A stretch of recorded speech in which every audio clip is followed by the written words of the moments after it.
Did you know that the term Gilded Age was coined by none other than Mark Twain? He used it to denote the late 19th century as a time of enormous wealth concealing a plethora of social issues. Interesting, isn't it? The man who's given us timeless literary works like The Adventures of Huckleberry Finn and The Adventures of Tom Sawyer also gave this distinctive period its name, a name deeply evocative of the era's dual character.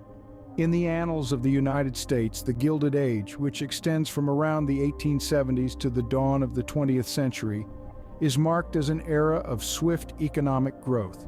This boom was primarily noticeable in the North and West, and as American earnings outpaced those in Europe, the country experienced an unparalleled wave of immigration.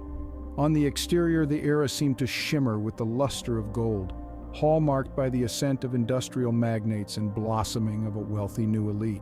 Yet concealed beneath this gilded surface was an age of stark contrasts.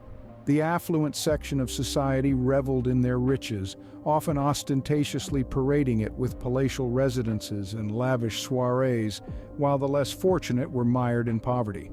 Consequently, the income disparity between the rich and poor widened dramatically, making the adage "the rich get richer and the poor get poorer" particularly fitting.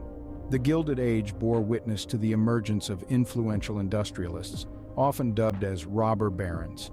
Unapologetic in their pursuit of wealth, these men adopted ruthless business stratagems that amassed fortunes at an unprecedented scale. They included such towering figures as Andrew Carnegie, John D. Rockefeller, and Cornelius Vanderbilt. These men, despite being lauded for their business prowess and philanthropic undertakings, drew criticism for their predatory practices and the societal issues they engendered. However, the picture was not entirely desolate. The Gilded Age was equally recognized as a period of innovation and progress. The brisk industrialization spearheaded significant breakthroughs in technology, transportation, and infrastructure. It was a time of remarkable metamorphosis, both socially and economically. As we delve further into the Gilded Age, remember this: it was a period of both dazzling affluence and deep-seated social issues. An era marked by progress yet tainted by a time of opportunity overshadowed by disparity. Behind the golden facade of the Gilded Age, there lay a society grappling with unprecedented change. In the midst of this wealth and poverty, a new class of ultra-rich emerged: the barons. These plutocrats rose during the Gilded Age, accumulating vast riches that epitomized power and control. Among these magnates was John D. Rockefeller, a man of immense ambition, who amassed his fortune in the oil industry. His company, Standard Oil, ruled the American oil market through unyielding business strategies and strategic partnerships. Rockefeller's fortune was so significant that it represented nearly 2% of the entire U.S. economy. Another notable robber baron was Andrew Carnegie, the steel industry's titan. Carnegie was a self-made man, beginning as a bobbin boy in a cotton factory and ultimately becoming one of history's wealthiest individuals. His empire, the Carnegie Steel Company, was built through cost-cutting measures, smart business strategies, and sometimes exploitation of his workforce. His success in the steel industry allowed him to accumulate a fortune unmatched at the time. We must also mention Cornelius Vanderbilt, the Commodore, an aggressive businessman who amassed his fortune in shipping and railroads. Vanderbilt was notorious for buying out competitors and forming monopolies. His control of the railroad industry was so extensive he could set prices and dictate conditions to shippers, further increasing his wealth. These robber barons weren't just businessmen, they were empire builders. They amassed immense fortunes through ruthless tactics and cunning strategies, controlling vast industries and shaping the Gilded Age's economy and society. However, their wealth and authority didn't come without contention. They faced criticism for their harsh business practices, and their vast wealth was seen by many as a symbol of the Gilded Age's economic inequality. They were accused of exploiting workers, squashing competition, and manipulating markets for their benefit. However, the impact these robber barons had on the American economy and society is undeniable. They shaped the Gilded Age, influencing sectors from industry to politics and culture. These men personified the American dream of rising from humble beginnings to amass fortunes still discussed today. In the end, whether you view them as ruthless businessmen or visionary leaders, one thing is clear: These men controlled vast fortunes, shaping the economy and society of the Gilded Age. Among these industrial magnates, the Vanderbilt family stood out for its immense wealth and influence. The Vanderbilts were a lineage of enterprising titans who ascended the societal ranks from the simple origins of Cornelius Vanderbilt. Born to a modest farming family, Cornelius displayed a knack for seizing opportunities and exhibiting a fierce business sensibility. His ventures in shipping and railroad businesses led to the accumulation of an enormous fortune, surpassing $100 million by his death in 1877. This monumental wealth was bequeathed to his progeny, who not just sustained but amplified the family's economic dominion and propelled the Vanderbilt name to the highest echelons of American society. The Vanderbilts epitomized the notion of living life king-size. Their extravagant lifestyle was a resplendent spectacle reflective of their affluence and dominance. The magnificent Vanderbilt residences adorned the American topography were emblematic of their regal living. Their ostentatious events were the talk of the town, drawing attention and admiration. They erected some of the nation's largest and most opulent homes, such as the Biltmore Estate in North Carolina and the Breakers in Rhode Island. Their penchant for elegance was manifested in their art collection, acquiring some of the most invaluable pieces globally. In addition to their remarkable spending, they were also known for their philanthropy, making generous donations to charities and educational institutions. Their endowments have left a profound legacy that continues to influence society. However, like any other mortal beings, the Vanderbilts, too, were exposed to the vagaries of life. Family discord, scandals, and financial hurdles were obstacles they encountered, leading eventually to the depletion of their fortune. Yet even in their decline, the Vanderbilts remained an emblem of the Gilded Age, a period marked by rapid growth and concentration of wealth and power amongst a handful of families. The Vanderbilt saga, a tale of rise and fall, encapsulates the idea of the American dream, illustrating both the possibility of phenomenal success and the risks of unregulated wealth and authority. Their narrative provides a captivating insight into the lives of the uber-rich during the Gilded Age, a chapter in American history that continues to fascinate us. The Vanderbilts embodied the opulence and excess of the Gilded Age. Another titan of the Gilded Age was Andrew Carnegie, the King of Steel. Carnegie's humble beginnings epitomized the classic rags-to-riches story. Born into a modest working-class family in Scotland, he moved to the United States as a child seeking a better life. Starting at the bottom rung of the social ladder, he worked as a bobbin boy in a cotton factory for a small wage. Yet even at such a young age, Carnegie was a beacon of determination and ambition, displaying remarkable business acumen that helped him rise through the ranks of society and business. Carnegie's journey to success wasn't without its fair share of challenges. However, his tenacious spirit and ingenuity helped him overcome these obstacles, eventually leading to his domination of the American steel industry by the late 19th century. At the helm of his company, the Carnegie Steel Company, he was instrumental in the country's industrial revolution, manufacturing materials that transformed America's cityscapes. Aside from his prowess in steel production, Carnegie was also a visionary strategist. He pioneered the concept of vertical integration, a business model that involves controlling every aspect of one's business. He owned everything from iron ore mines to the railroads used for transport, creating an empire that not only maximized his profits, but also established his unrivaled dominance in the steel industry. Despite his vast wealth, Carnegie was not one to hoard his fortunes. Inspired by the gospel of wealth, a philosophy that advocated for the rich's moral duty to redistribute their wealth, Carnegie spent much of his fortune on various philanthropic causes. He funded the establishment of libraries, schools, and universities across the United States, a testament to his belief in education's power to change lives. His most significant contribution, however, was the establishment of the Carnegie Corporation of New York. This endowment fund continues to support various educational and cultural institutions to this day, furthering Carnegie's impact on society long after his death. Through these acts of philanthropy, Carnegie underscored his commitment to giving back to the community, setting a precedent for future generations of entrepreneurs. Carnegie's story is a testament to the immense opportunities and inequalities of the Gilded Age. From his humble beginnings to his rise as a steel magnate and philanthropist, Carnegie's life encapsulates the era's potential for both extraordinary achievement and profound disparity. His enduring legacy, much like the steel beams that built America's cities, remains a cornerstone of the American landscape. No discussion of the Gilded Age would be complete without mentioning John D. Rockefeller and his oil empire. A fascinating tale of ambition, bold strategies, and extreme hunger for power is the story of Standard Oil. Emerging from the post-Civil War oil prosperity, Standard Oil, a creation of John D. Rockefeller, soon became a symbol of affluence and authority in the late 19th century. Rockefeller, known for his business acumen, envisioned the oil industry's potential for consolidation. He embarked on a mission of acquiring minor oil firms, often at bare minimum prices. By the end of the 1870s, Standard Oil reigned over a staggering 90% of the U.S. oil market.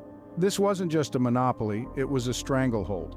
Rockefeller's business maneuvers stirred controversy, but they were undeniably effective. He secured secretive arrangements with railroads for reduced shipping costs, outpriced his rivals, and when necessary, absorbed his competitors. His tactics might have been merciless, but they resulted in undisputed dominion for Standard Oil. However, this monopoly, although detrimental to competition, led to some remarkable advantages. Standard Oil's market monopoly resulted in the standardization of pricing and quality. It also instigated innovation and productivity in the oil industry, laying the foundation for the contemporary energy sector. But Rockefeller's business methods didn't garner universal admiration. The public's uproar over Standard Oil's monopoly led to the introduction of the Sherman Antitrust Act in 1890. This revolutionary legislation aimed to stop the creation of monopolies, signaling the starting point of the downfall for Standard Oil. In 1911, the Supreme Court ordered the disintegration of the company, fragmenting it into 34 distinct entities. Rockefeller's empire may have been disintegrated, but his legacy endured. Several companies that emerged from Standard Oil's breakup, including ExxonMobil and Chevron, continue to assert their presence in today's oil industry. Influence extended far beyond the oil industry, shaping the very fabric of American capitalism. The wealth of the Gilded Age wasn't just about money. It had profound social. The Vanderbilts, Carnegies, and Rockefellers of the era accumulated an immense wealth which did more than just increase their financial power. It allowed them to wield remarkable influence over the political, cultural, and public spheres of their time. Starting with politics, these wealthy families shaped policies, influenced legislation, and even determined who held office. Their wealth empowered them to fund political campaigns, lobby for their interests, and control significant portions of the economy. They could essentially buy political influence, enabling them to sway laws, regulations to their advantage, thus solidifying their power. Next, let's consider culture. The wealthy elites didn't simply hoard their riches. They also funded cultural institutions, universities, and public works. Andrew Carnegie, for example, donated millions to establish libraries, schools, and universities across the nation, influencing its educational landscape. The Rockefellers also funded cultural and educational institutions, contributing to a lasting legacy resonant today. Lastly, it's important to touch upon the impact of these families' wealth on public opinion. Their fortunes were seen as symbols of the American dream, but they also sparked controversy and criticism. Many saw the vast wealth of these families as a sign of inequality, leading to calls for reform. These families funded the arts, promoted education, and supported scientific research. However, they also exploited workers and widened the wealth gap. Their influence extended beyond their lifetimes, shaping the world we live in today. Still, it's crucial to remember that this wealth was not evenly distributed. The wealth gap during the Gilded Age was staggering, with a small minority controlling the majority of the nation's wealth. This disparity led to social unrest, labor strikes, and calls for reform. It highlighted the dark side of the Gilded Age, a period marked by opulence but also by stark inequality and social tension. The social impact of the Gilded Age's wealth was undoubtedly profound. It was a period of great growth and change, but also of stark disparities and social unrest. The legacy of this era continues to resonate, reminding us that wealth is more than just a personal asset. These families' wealth wasn't just a symbol of personal success, it was a powerful tool for shaping society. The Gilded Age didn't last forever. It eventually gave way to the Progressive Era, a time of social and political reform. This era was synonymous with opulent mansions and extravagant soirees where a select group of people held the majority of the nation's wealth. However, this period was swiftly coming to an end.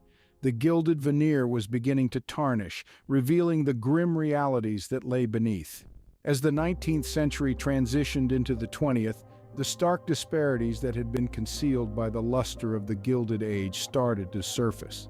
Voices advocating change began to resonate through the corridors of power and in the bustling city streets. The demand for reform amplified, reverberating from the workhouses to the Senate. The wealthy families, who were once the undisputed rulers of the era, found themselves under increasing scrutiny. The Vanderbilts, the Carnegies, the Rockefellers, their colossal empires were no longer regarded as symbols of American success. Instead, they were viewed as monuments to inequality. The public's perception was shifting, and the once admired tycoons were now seen with a critical eye. The Progressive Era brought about significant changes. Antitrust laws were enforced to dismantle monopolies and encourage competition. Labor laws were passed to improve working conditions and safeguard workers' rights. The right to vote was extended to women, and initiatives to combat political corruption were launched. These reforms significantly impacted the wealthy families who had once ruled the era. Their empires were disassembled, their influence curtailed. Despite their fallen empires, these families did not vanish into obscurity. They adapted, evolved, and in many cases used their wealth to mold the new era. They financed philanthropic projects, founded educational institutions, and invested in industries that would characterize the 20th century. The Gilded Age was a time of great wealth and great change, shaping America in ways that still resonate today. The grand mansions may have lost their luster, but the legacy of the Gilded Age, whether for better or worse, remains deeply ingrained in the nation's fabric. The conclusion of the Gilded Age signified more than just the fall of an era. It marked the rise of a new America.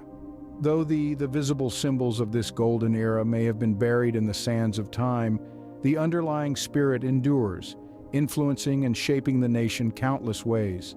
Today, the echoes of the Gilded Age still reverberate in every corner of America, reminding us of a time when the nation was transformed by the forces of wealth, power, and change. The end of the Gilded Age marked not just the fall of an era, but the rise of a new America. So, what is the legacy of the Gilded Age and why does it matter today? To answer this, we need to delve more deeply into the history of this significant period. As we reflect on the past, we find the Gilded Age was an era of extraordinary wealth accumulation. This was a time when the economic landscape of America was primarily shaped by the rise of the robber barons. Among these titans of industry were figures such as the Vanderbilts, whose dynasty dominated the railroad industry. Their influence spread not just through their business endeavors, but also through their formidable architectural undertakings. The grandeur of their estates, such as the Biltmore House, remains a testament to their immense wealth and societal impact. Next in line was the Carnegie steel empire, helmed by Andrew Carnegie. His rise from a humble background to become one of the wealthiest men in history is a quintessential example of the American dream. But his legacy extends beyond just his wealth. The libraries, schools, and universities that he funded are still present today, standing as tributes to his philanthropic spirit. Finally, we examined the Standard Oil monopoly spearheaded by John D. Rockefeller. His ruthless business tactics earned him both admiration and criticism. Yet it was his influence that largely shaped the oil industry and the business practices within it. The Gilded Age also highlighted the stark social divisions that wealth can create. The division between the rich and poor became glaringly evident, leading to social unrest, labor strikes, and calls for reform. It was a time when the American dream tantalized some, yet remained agonizingly unattainable for many others. The Gilded Age paved the way for the American as we see it today. It was a time of swift industrialization, innovation, and economic growth, establishing the United States as a global economic powerhouse. It set the stage for the succeeding 20th century, ushering in changes that would drastically alter the course of American history. Nevertheless, the Gilded Age also pointed to the dire consequences of unchecked wealth and power. The economic disparities that were so prominent during this era persist, albeit in different forms. reminding us that while wealth can spur progress and prosperity, it can also breed social inequality and unrest. In conclusion, the Gilded Age was a time of profound change, of growth and struggle, of ambition and disparity. It was an era that was more than just its opulence and grandeur. This period continues to echo in our society, shaping our understanding of wealth, success, and inequality. The Gilded Age was a time of breathtaking wealth and deep social divisions, a period that continues to shape America's understanding of wealth, success, and inequality.